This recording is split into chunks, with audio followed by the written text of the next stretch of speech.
아멘. 역사의 주인공은 사람이 아니라 하나님이십니다.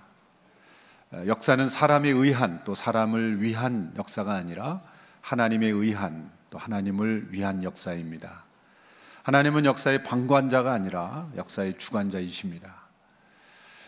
큰 사건뿐만 아니라 작은 사건, 또 우리가 우연처럼 보이는 모든 일들에도 하나님의 개입하심이 분명히 숨어 있습니다. 우리의 육체의 눈으로는 보이지 않지만 우리의 믿음의 눈, 또 하나님과 동행한 그런 하나님의 섭리를 느끼고 사는 성도의 눈에는 역사를 이끌어 가시는 하나님의 손길이 늘 보일 수 있게 됩니다. 하나님은 성경 역사를 통해서, 성경이 역사의 형태로 우리에게 주어져 있지 않습니까? 성경 역사를 통해서 역사를 움직여 가시는 하나님의 목적을 우리에게 분명히 가르쳐 주셨습니다.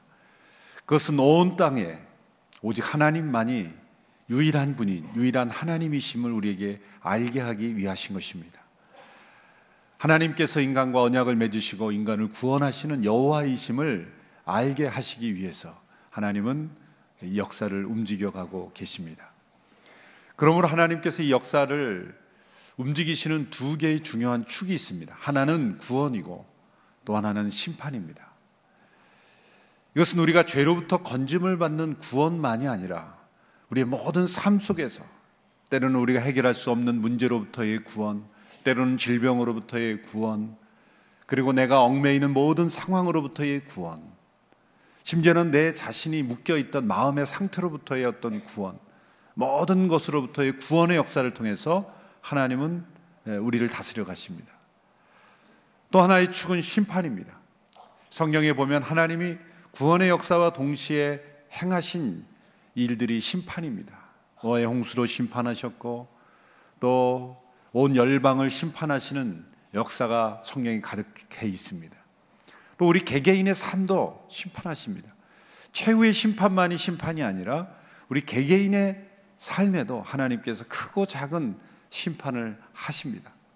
때로는 내가 계획하고 때로는 내가 어떤 추진하는 일이 무산되는 그것도 하나의 하나님의 작은 심판의 한 종류일 수 있습니다.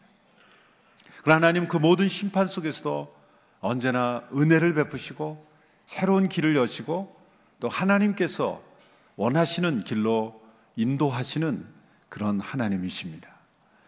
이 출애굽의 역사를 통해서 우리는 이 뚜렷한 하나님의 역사를 다스리시는 이 두 가지 축을 경험하죠.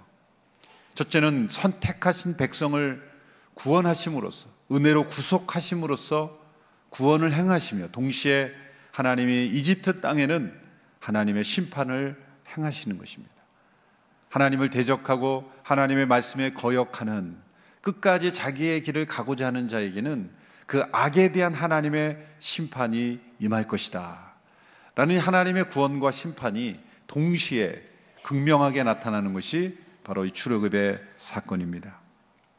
그러므로 이 출애굽 사건은 단지 이스라엘 민족의 인종적인 어떤 해방, 민족적인 정치적인 자유의 사건만이 아닙니다. 일반 세속 역사가들은 출애굽의 역사를 이스라엘 민족의 어떤 탈출기, 민족 해방 역사, 그런 각도에서만 볼 수밖에 없습니다. 그러나 그건 성경을 잘못 이해한 것이죠. 출애굽의 역사는 분명히 하나님의 구원과 하나님의 심판의 역사를 통해서 하나님께서 역사를 지금도 동일한 그러한 그 생각과 계획으로 다스리고 계시고 마지막 날에도 동시에 하나님의 구원과 심판이 이루어질 것을 우리에게 경고하고 있는 것입니다. 끊임없이 역사 속에는 이 두 갈래 길이 있습니다. 하나님의 구원의 길과 하나님의 심판의 길, 그것을 선택하는 것은 우리입니다. 하나님 우리에게 주신 자유의지를 통해 이 역사를 통해 보여준 대로 하나님께서 제시하시는 구원의 길로 나아오라고 끊임없이 우리에게 경고하고 또 교훈하고 격려하고 계시는 것입니다. 오늘 본문에서 하나님께서는 낙심해 있는 모세를 다시 한번 부르셔서 그에게 소명을 재확인시켜 줍니다. 첫 번째 바로와의 대면에서 상황이 더 악화됐죠. 바로는 완악하게 거절했고 그리고 그 백성들로 하여금 더 많은 일을 가혹하게 시키게 되었습니다. 당연히 이스라엘 백성들은 모세를 더 비난하고 저주까지 하게 되었죠. 당신이 가만히 있지 않고 나섰기 때문에 바로가 더 우리를 악하게 대하지 않느냐, 바로에게 칼을 쥐어줬지 않느냐, 그러므로 당신이 하나님의 저주를 받아 마땅하다. 백성들로부터도 비난받습니다. 상황은 더 악화되었습니다. 모세는 당연히 낙심했겠죠. 하나님 앞에 그가 나아갔을 때 하나님은 이 모든 상황을 통해서 너희가 바로 하나님이 여호와이신 줄 알게 될 것이라고 말씀하셨어요. 그런데 오늘 본문에서 또한 하나님께서 모세를 다시 한번 부르셔서 그를 격려하시는 가운데 그 중요한 목적을 반복해서 말씀하십니다. 이번에는 이집트 모든 백성들이 하나님께서 여호와이심을 알게 하실 것이다 라는 말씀을 반복해서 주시는 것입니다. 하나님께서는 모세를 격려해서 다시 한번 그 부르심의 자리로 나가게 하실 때 앞으로 일어날 일들을 구체적으로 설명해 주셨습니다. 앞으로 바로가 어떤 모습이 될지, 그리고 그 이집트 땅에 하나님께서 어떤 일을 행하실지를 미리 알려주심으로써 이 모세를 격려하고 계신 거죠. 모세는 지금 자책감에 사로잡혀 있습니다. 자신의 능력이 부족해서 그 바로를 설득하지 못했다고 생각하는 것이죠. 하나님께서 모세를 불러 다시 바로에게 가서 내 뜻을 전하라 그랬을 때 모세는 할 수 없다라고 말했죠. 그 이유가 뭐라고 설명하는지 6장 30절에 보십시오. 6장 30절에서 이렇게 설명합니다. 그러나 모세는 여호와께 제가 입이 어눌한데 어떻게 바로가 제 말을 듣겠습니까? 라고 대답했습니다. 합당한 이유가 아니죠. 하나님의 부르심에 응답하지 못하는 이유를 자신의 능력 부족이라고 말하고 있는 것이죠. 자신이 말이 어눌해서 바로가 설득되지 않았다는 것이 아니죠. 하나님께서는 그것이 아니다. 바로의 마음이 완악한 것도 다 내가 안다. 그리고 앞으로 더 완악해질 것이다. 그것도 하나님의 계획 가운데 있다는 것을 말씀하는 것이죠. 모세를 부르신 것이 하나님의 계획 가운데 있는 것처럼 이 바로의 완악함도 하나님의 계획 가운데 있는 것이다 라고 말씀해 주시는 것입니다. 그러므로 자책할 필요도 없고 하나님을 원망할 필요도 없고 백성들을 비난할 필요도 없다. 모든 것들은 다 하나님의 계획 가운데 있는 것이다 라는 것이죠.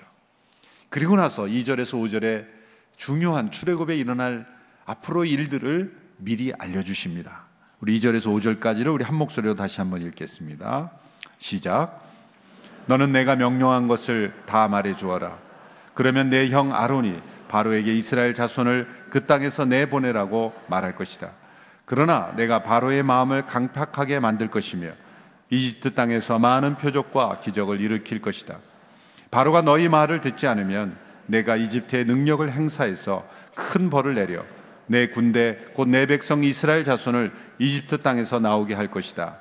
내가 내 손을 이집트에 뻗어서 이스라엘 자손을 그곳에서 이끌어낼 때 이집트 사람들이 내가 여호와인 줄 알게 될 것이다.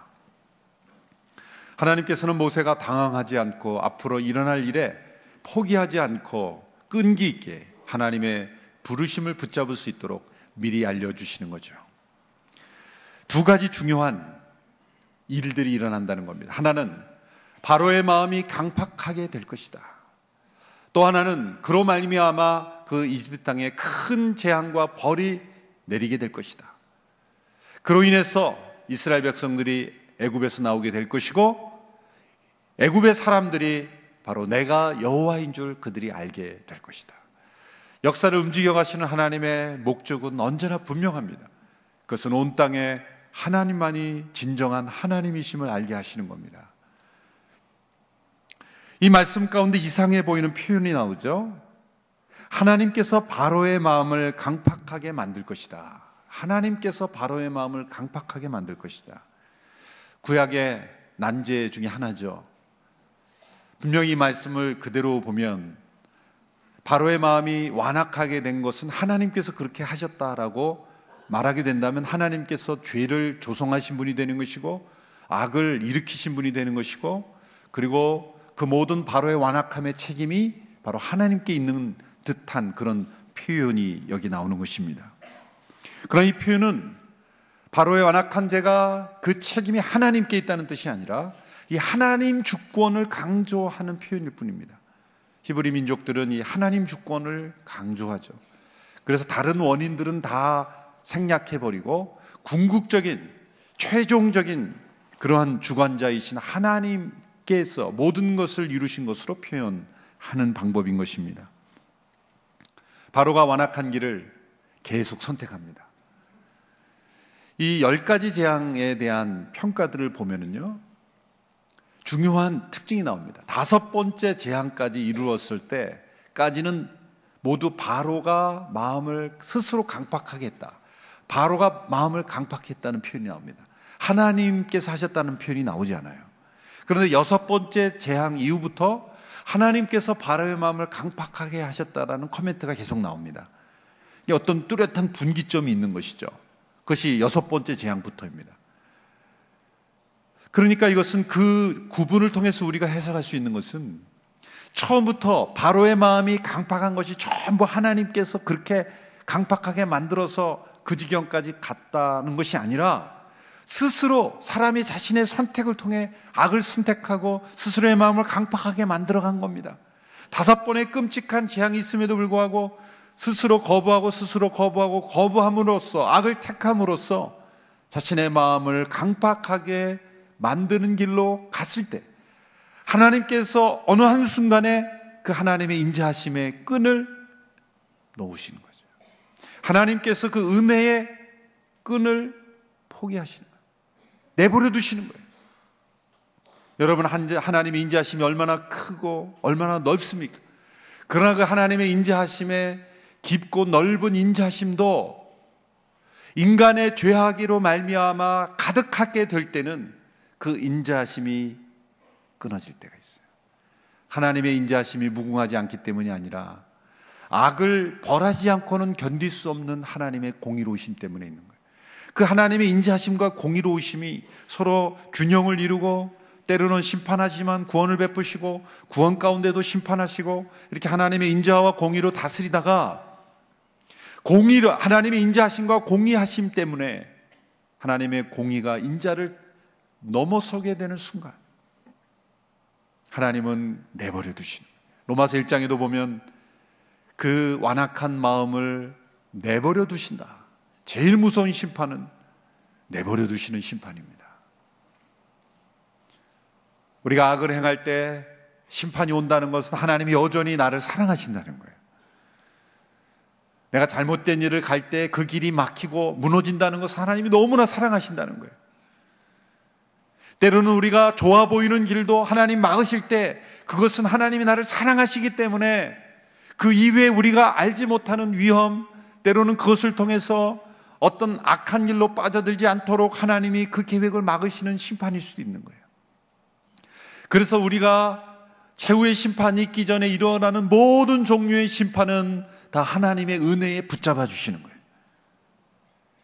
제일 무서운 심판은 하나님께서 심판하지 않고 내버려 두시는 거예요. 최후의 심판까지 포기하시는 거예요. 그러므로 바로가 5번째 재앙까지 마음이 강팍하게 하실 때까지는 하나님께서 붙잡고 계신 길을 주시는 거예요. 그러나 6번째 이후로 하나님께서 바로의 마음이 강팍하게 하신다. 그것은 스스로 강팍한 상태로 내버려 두셨다는 거예요. 은혜의 간섭을 거두시고 있었다는 거예요. 하나님께서 은혜의 간섭을 거두실 때 우리에게는 너무나 무서운 일이 생기는데 그것은 바로 우리 자신의 마음이 회복 불능의 상태로 가게 된다는 거예요. 하나님께서 10가지 재앙을 계속 주실 때 백성들은 두려워 떨며 영향을 받았어요. 그 증거가 뭐냐면 이스라엘 백성들이 출애굽할 때 중단 잡족이 함께 따라 나왔다 그랬어요. 표현이 잡족이라서 좀 죄송합니다만 여러 나라의 인종들이 같이 따라 나왔다 그랬어요. 거기에는 이집트 사람도 있었고 이집트의 히브리 민족처럼 종살이 하던 사람들도 있었을 거예요. 그래서 이스라엘 민족은 출애굽 당시부터 다인종 공동체였어요. 물론 다른 민족의 사람들이 어떤 많은 수가 아니었겠지만 소수였겠지만 소수의 타인종들이 함께 있었던 공동체가 출애굽 공동체였어요. 출애굽한 공동체 이스라엘 단위민족이라고 생각하면 안 됩니다. 그건 놀라운 일이죠. 하나님께서 애굽에 재앙을 내리실 때 그 땅에 있던 다른 인종 사람들이 야, 이게 이스라엘 민족에 붙어야 되겠구나, 여기 붙어야 살겠구나, 그리고 출애굽할 때 같이 따라 나왔다는 거죠. 출애굽기 12장 38절에 나옵니다.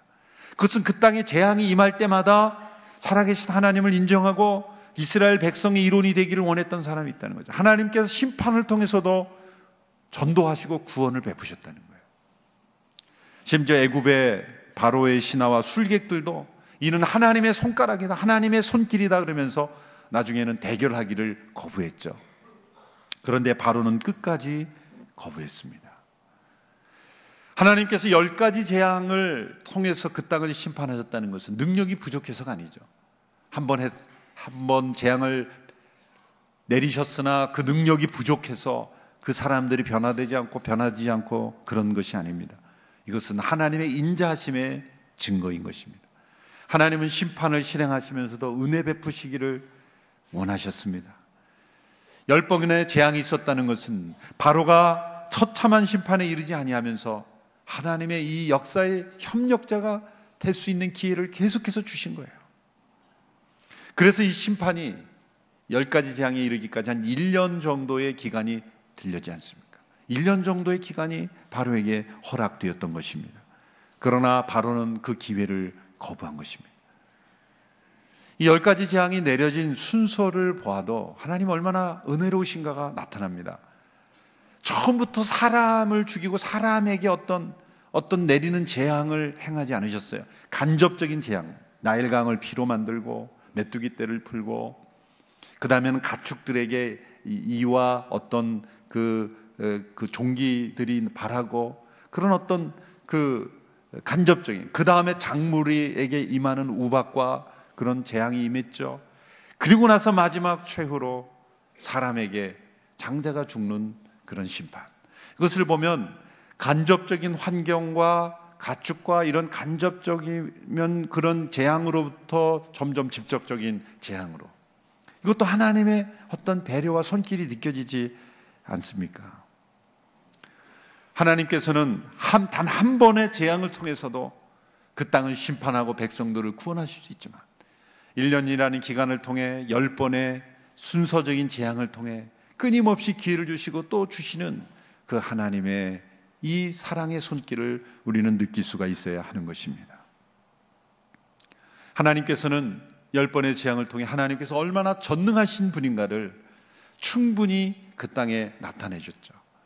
학자들에 의하면 이 10번의 재앙들은 그 당시에 애굽 땅에 있었던 그들이 섬기던 그러한 하찮은 신들, 신이 아닌 신들, 그들이 생각하는 신들을 무너뜨리시는 과정이었다는 것을 말씀하고 있습니다. 출애굽기 12장 12절의 말씀을 우리 같이 한번 읽어보겠습니다. 출애굽기 12장 12절 말씀 시작.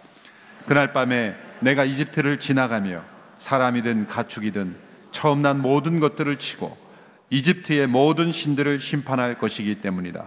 나는 여호와다. 모든 이집트의 신들을 심판할 것이다.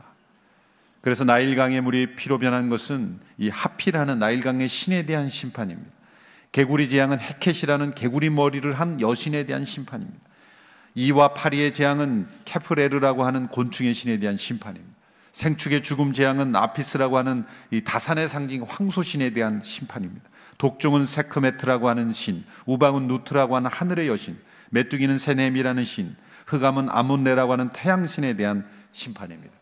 마지막으로 장자에 대한 심판은 바로와 바로의 아들 자신을 신격화하는, 바로 자신과 그의 혈통을 신격화하는 그러한 신을 무너뜨리는 재앙이죠. 애굽 사람들이 그들이 신으로 믿었던, 우상으로 섬겼던 그 우상들이 하나하나 무너지는 것을 볼 때 그 땅에 오직 하나님만이 여호와시며 유일하신 하나님이심을 그들로 알게 하시는 겁니다. 여러분, 하나님께서 우리 개개인의 삶 속에 심판을 행하실 때는 우리가 우상으로 섬겼던, 또 신으로 여겼던 것들을 때로 제거하심으로 우리를 심판하시는 거예요. 하나씩 하나씩 내가 신처럼 떠받드는 것들을 무너뜨려 가실 때 우리는 하나님을 알아가야 되는 겁니다. 하나님 나를 왜 이렇게 괴롭힙니까? 버티는 것이 아니라 하나님께서 나의 개인의 인생에 이렇게 심판하시는구나. 이 심판을 통해서 하나님은 나를 구원하시는 거예요. 하나님의 심판은 결코 심판으로 끝나지 않습니다. 거기에는 구원의 손길이 스며들어 있는 것입니다. 내가 믿었던 신을 무너뜨리지만 내가 진정 섬겨야 될 하나님께로 나오고 하나님만을 알도록 하기 위해서 하나님은 나를 구원하시는 손길인 줄 믿으시기를 바랍니다. 하나님께서 10번의 재앙을 통해 보여주시는 건 뭡니까? 하나님의 심판은 철저하다는 거죠. 무섭다라는 거죠. 하나님의 경고를 우습게 여기고 마음을 스스로 강박하게 하는 자에게 하나님께서 심판하실 때는 무섭고 철저하게 심판하신다는 거예요. 여러분, 태양빛에 오래 노출되어 있으면 점점 무뎌집니다. 그리고 그 빛이 나를 얼마나 해롭게 하는지를 모르죠. 나중에 눈이 멀 수도 있고, 그리고 우리의 몸이 다 해로워질 수 있어요. 저항력이 점점 무뎌지는 거죠.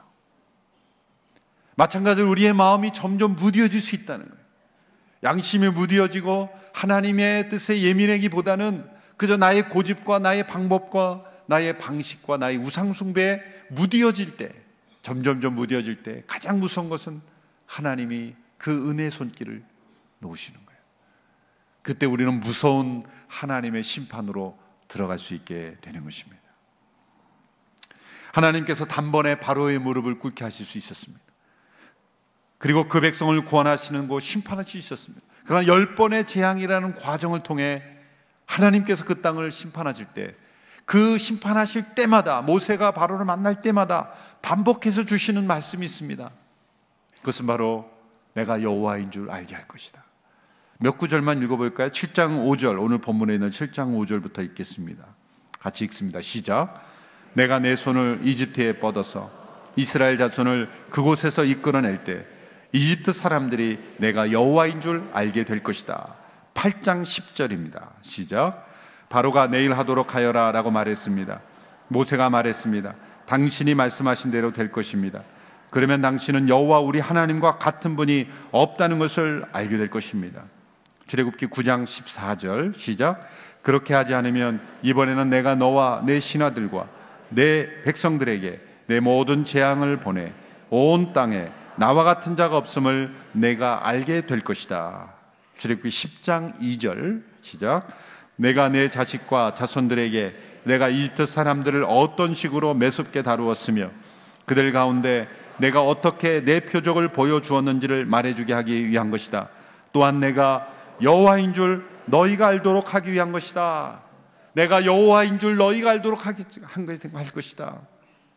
특별히 예언서에도 이 표현이 많이 나옵니다. 에스겔서 같으면 40번 이상 나옵니다. 구절구절마다 내가 여호와인 줄 알게 할 것이다.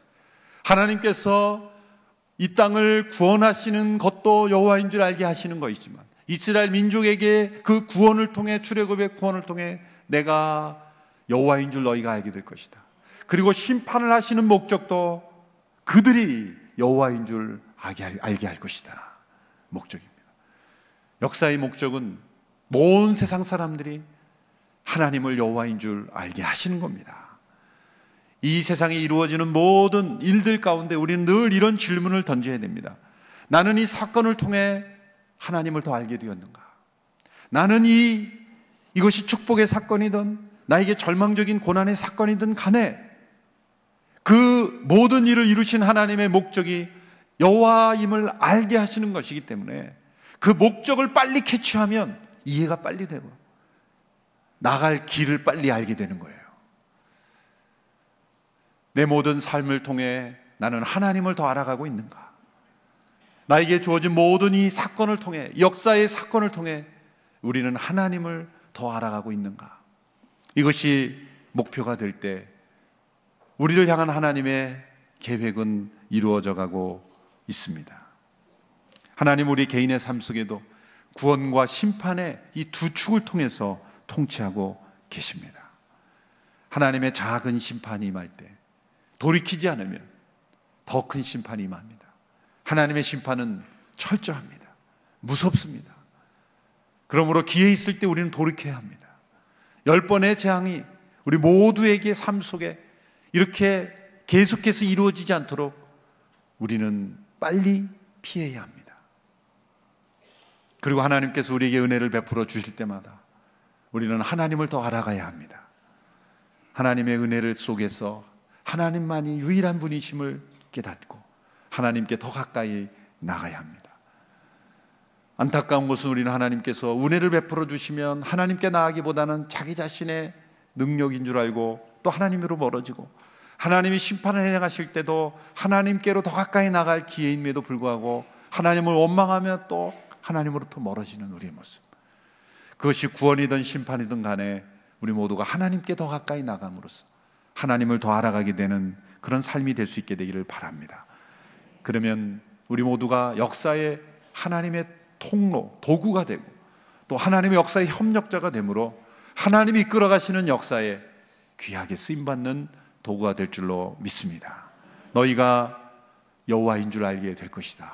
이 말씀을 늘 기억하며 우리의 삶과 역사를 바라보는 우리 안목을 가질 수 있게 되기를 바랍니다. 기도하겠습니다. 하나님께서 이 세상을 통치하심을 믿습니다.